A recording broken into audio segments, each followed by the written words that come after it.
Meron pong paparating po na super bagyo.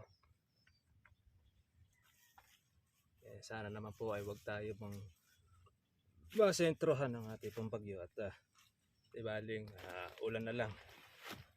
Kung tamaan man tayo siguro kahit mga signal number 1, nakaka siguro yung number 2. Okay, depende doon sa sitwasyon.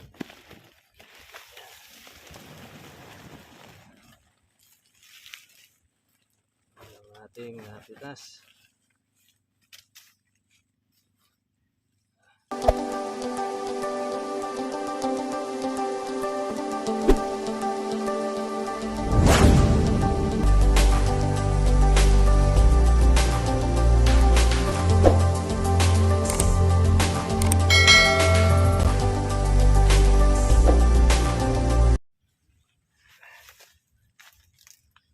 Magandang umaga po sa inyo mga ka-farmers, mga ka-trivia. Kumusta na po kayong lahat? Medyo maganda po yung panahon ngayon, maaraw. Kaya ito, tas po tayo ng isang red bag. At mayroon pong paparating po na super bagyo. Sana naman po ay wag tayo masentrohan ng ating pong bagyo at ibaling ulan na lang. Kung tamaan man tayo siguro kahit mga signal number 1, nakaka siguro yung number 2. Okay, depende doon sa sitwasyon.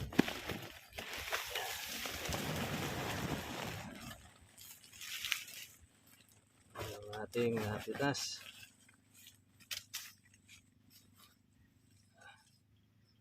Medyo basa pa po mga ka-farmers po yung ating kalamansi.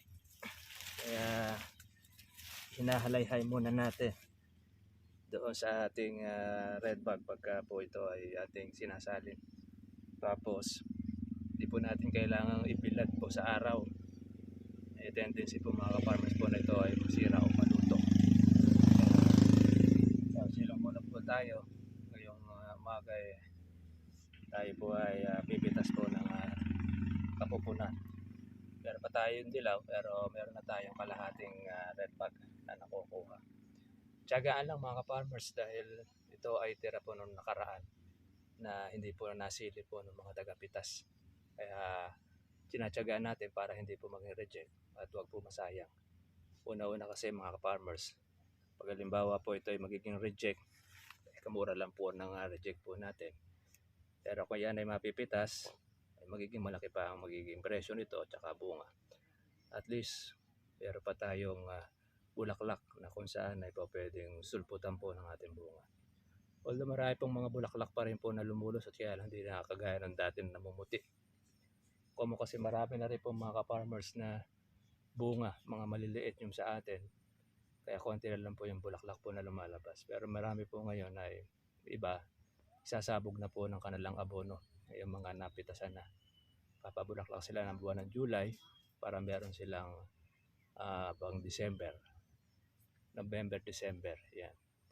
Tayo, pag napitas na po yung marami natin, siguro mga buwan ng October, doon na tayo magsasabog po ng ating abono para papalitan po ng bulaklak yung bunga po na nakasapit pa. Medyo marami po mga ka-farmers po yung mga bunga po natin. Kung magtutuloy lang po yung kalahati niyan, at kahit na ito po mga farmers ay medyo mura, at least meron tayong makukuha pong pangalaga.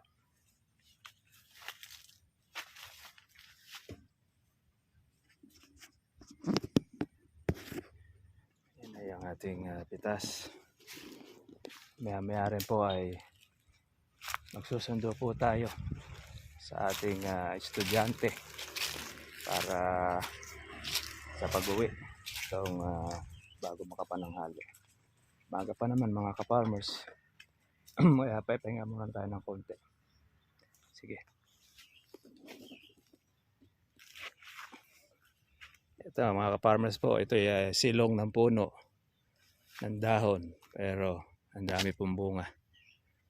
Kung yan ay panahon kaya napilitin pong magbunga ang kalamansi. Halos mga buo naman po yung mga buko. Meron mga ilang mga pasira-sira, pero hindi naman po ganun karami. Akala mo po siya pinower spray. Pitas na tayo, farmers. Pitas-pitas tayo mga ka-farmers. Pulot-pulot ng ating kalamasing natira. Tsaga-tsaga lang tayo ay makakapuno. Ganyan ang kalamansi. Katapos po na makuha po yung marami, meron pa tayong mahahalaw, mapupulot.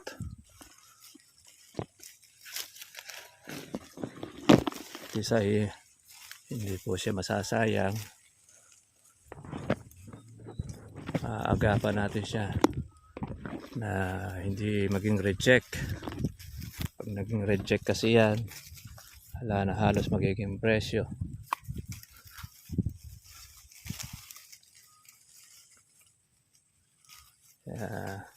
Nakuha na natin lahat ng mga pwede naiwan ng mga mamimitas.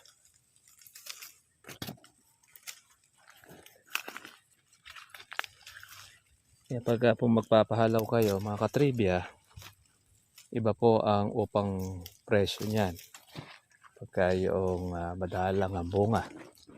Siyempre, kung matagal po makapuno ang mamimitas, maaaring ang upa niya ay nasa 300, 350, depende doon sa dalang. Pag konti, pag maghapon kasi, may isang red bag ka lang, pwedeng umupa niya ng 400. Dahil konti lang ang pitasin. Kaya ganyan po kami magpaupa. Pero pagka naman makakapal ang bunga ng kalamansi, tsaka mataas-taas ang presyo, papaupa pa tayo ng 200 ng isang bag. Saglit lang naman silang makadalawang red bag. Meron siyang 400 sa isang araw na pitas niya. Depende. Kung makatatlong red bag siya, makaka 600.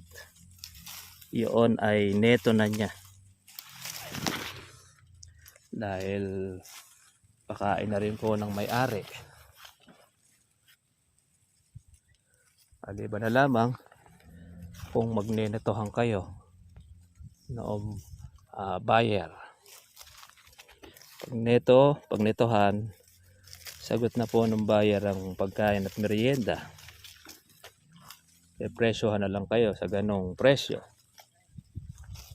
Magnenetohan na lang kayo. Bibilangin na lang po ng may-ari kung ilang red bag ang napitas at kung ilan ang reject na nakuha. Ganyan ang sitwasyon ng mamimitas tsaka ng may-ari. Kaya kung wala pong taga mamimitas ang may-ari, naghahanap po sila ng buyer na merong mamimitas. Ganun yun. Lalo na doon sa mga dayo.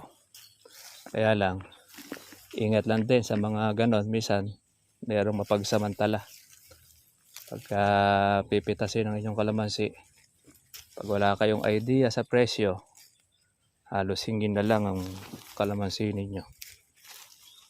Ninetohan kayo na 600, 700. Ayan, pag wala kang idea, mabibiktima ka. Kaya yung mga nakatutok sa atin, kaya pag napunta ibang taga-dayo, at minsan rin nababanggit yung ating pangalan, nagagalit sa ating vlog.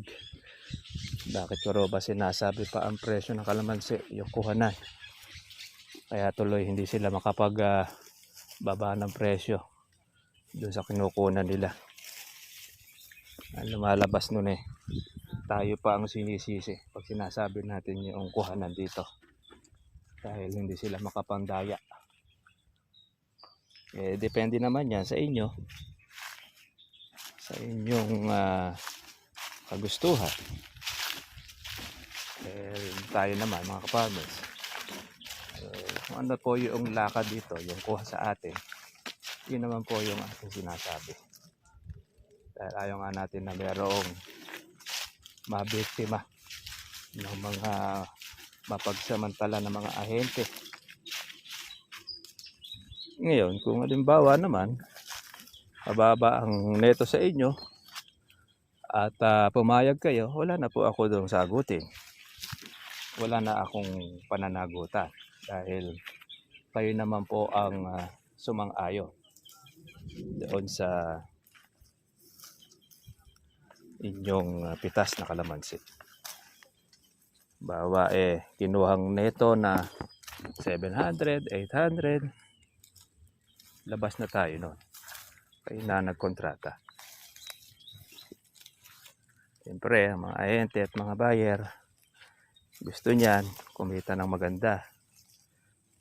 At talagang kukunin niyan yung baba sa may-ari. Nasa sa inyo naman yon. Bibigyan nyo ng mababa, walang problema. Bibigyan nyo rin ng mataas, wala rin problema. Nasa inyong pag-uusap yun. Basta tayo ay nagbablog, mamonitor ng ating presyo, kung ano po yung kuhanan, kung ano yung lakad. Kaya kung minsan mayroong mas mababa pa sa lakad, ibang mga buyer, mas mataas pa kung minsan ng ahente. Karaniwan kasi mga ka-farmers, ang sipatan po rito ng presyo ay yung aming pong pinakabagsakan, ang Sangitan Public Market. Doon halos nagbabata yung mga ahente at buyer. Pero pagka tumataas ang kalamansi, tahimik sila, hindi nila binabanggit ang sangitan. Ganyan katatalino o kagugulang ang mga ahente rito sa amin. Kaya kung wala kang balita, wala kang kalam-alam, madedenggoy ka. Babalitaan mo na lang, taas na pala ang kalamansi, ubos na bunga ng kalamansi mo. Yan, ganun yan mga ka-farmers. Kaya tutok lang kayo sa ating pong vlog para na monitor ninyo ang presyohan ng kalamansi sa inyong area, lalo na po sa Nueva Ecija. Pero doon sa iba-ibang lugar, Visayas tsaka sa Mindanao, hindi na po natin alam po ang presyohan po dyan mga ka-trivia. Dahil masyado na pong malayo yan. Kaya kung iba, merong nagre-reklamo, sobrang baba raw ng kanilang kalamansi sa kanilang lugar. Kaya ang sasabi naman natin siguro, walang masyadong maraming market sa area nyo. Kaya mababakuhan ng mga buyer o ahente or demand. Walang ibang mga ahente dyan kundi sila lang. Kaya talaga mambabarat yan. Kukunin ng mas mababa yung inyo. Pero kung iyan ay maraming mga kalaba, kakumpetensya, kukuha ng mataas yan. Ganun. Kasi kung mababa kuha mo, walang magbibigay sa iyo. Makuunahan ka ng mga iba.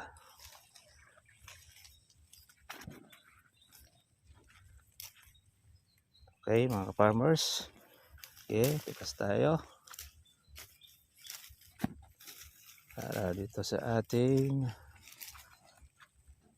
halawin. Kaya kinukuha natin yung mga natira na didilaw na lang, magiging reject para maging pera. Yan, marami pa naman tayo pang katapusan o pang 20 nitong July. Yung mga lagpas kahuli na yan. Kaya po pwede na po natin siyang makuha. Depende doon sa magiging presyo ng kalamansi.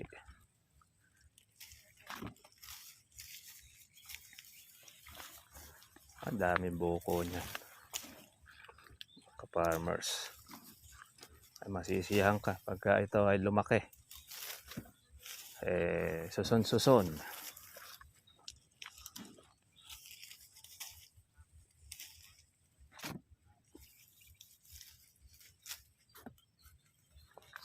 Suson ang bunga.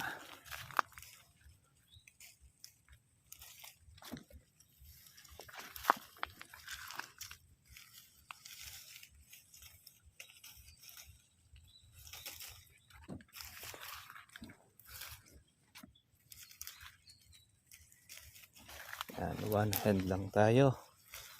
Ating pitas. Okay. Yan, kunin natin yung mga reject.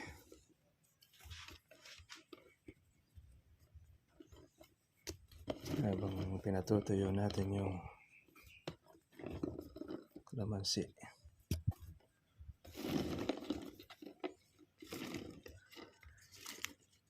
Pwede natin kunin yung dilaw.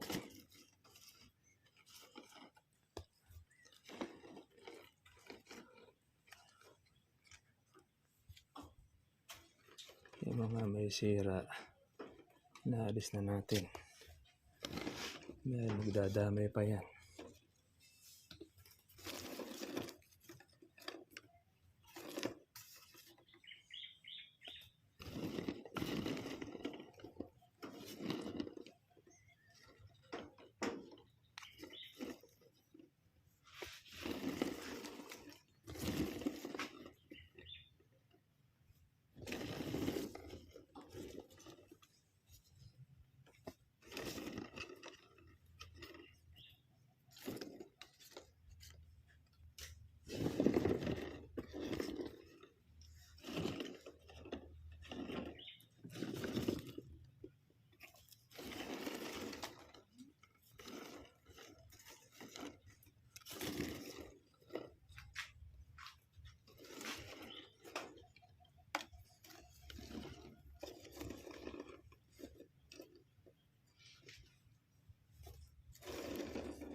Tusok.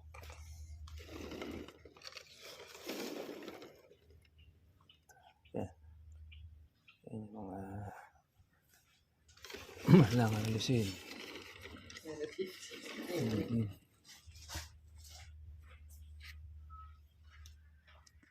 Farmers na yung ating napitas. Yung ating isa namin plananay, 2 bag. Tapos yan, diretso na yan. Ito naman yung ating yung reject. Mayroon naman siyang berde.